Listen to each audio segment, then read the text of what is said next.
प्रदेश पहले से लेकर के केंद्र सरकार हिमाचल के लिए पॉजिटिव रही।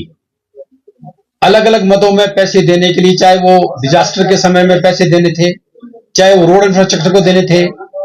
अब इनमें भी कंपटीशन हो गया। मैं आपको बताना चाहता हूं, पहले पीडब्ल्यूडी मंत्री जो है केंद्रीय मंत्री को अकेले मिलके आते थे और सैंक्शंस करा के आते थे। अब सुक्खू जी को लगा कि भाई ये तो पीडब्ल्यूडी मंत्री जाकर के हिमाचल प्रदेश को सड़कों के पैसे ला रहे हैं। पहली बार मुझे लगता है अपने 3 साल के काल में वो हिमाचल के केंद्र के जो है सरफेस ट्रांसपोर्ट मिनिस्टर को मिलने गए।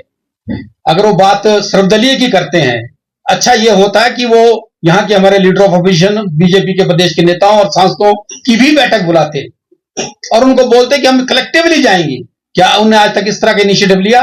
बोलने से कुछ नहीं होगा कि हम सर्वदलीय बैठक बुलाएं। इस रविवार को यहाँ पर मुख्यमंत्री ने कहा, देखो भाजपा के विधायकों का बैठक में जाने का विषय तो हमारे जो लीडर ऑफ अपोजिशन आदरणीय जयराम ठाकुर जी हैं वो इसका आपको सही उत्तर देंगे, क्योंकि विधायक दल की बैठक का उन्होंने भी तय किया है।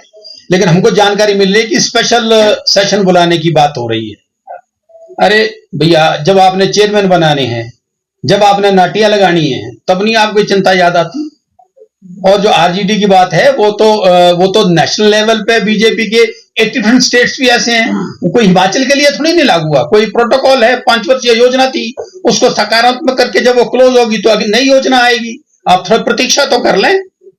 लेकिन वो ये बात बता करके लोगों का नैरेटिव नेगेटिव बनाने की कोशिश कर रहे हैं, जो हिमाचल की जनता जानती है कि इन्होंने काफी लूट लिया, ठग लिया, झूठ बोल दिया। अपने लोगों को चेयरमैन बनाना है, अपने लोगों को ओएसडी बनाना, इससे बार माननीय सुक्खू जी नहीं आते हैं। दाएं हाथ का जेब अपनी बाई पॉकेट में लेकर के घूमते हैं। किसी भी स्टेट में कोई भी टैक्स लगना है, वो स्टेट का अपना प्रोटोकॉल होता है और उनकी अपनी व्यवस्था होती है। और हर देश, हर जगह, हर प्रदेशों में अपने रेवेन्यू को जनरेट करने का रास्ता हर स्टेट निकालता है। अरे आपने क्या निकाला? आपकी हालत तो यह हुई कि हिमाचल प्रदेश के लिए माननीय मोदी जी ने इस बजट में कहा कि हिमाचल देश का 80% अखरोट और बादाम यूएसए से इंपोर्ट होता है। उन्होंने कहा कि अखरोट और बादाम को हिमाचल जैसे स्टेट में प्रोपगेट करने के लिए हम स्पेशल स्कीम लाएंगे। उसका तो धन्यवाद इन्होंने नहीं किया।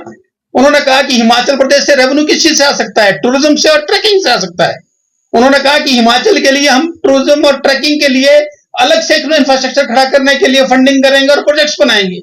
अरे 2 शब्द धन्यवाद के भी कर लेते। अगर तुम कुछ मांगना चाहते हो तो जो उन्होंने दिया उसका आभार प्रकट करने में आपको क्या दिक्कत है? क्यों नहीं करते? लेकिन ठीक है, आपको लगता है कि आपको विरोध करना है, विरोध के लिए विरोध करना तो आप कीजिएगा।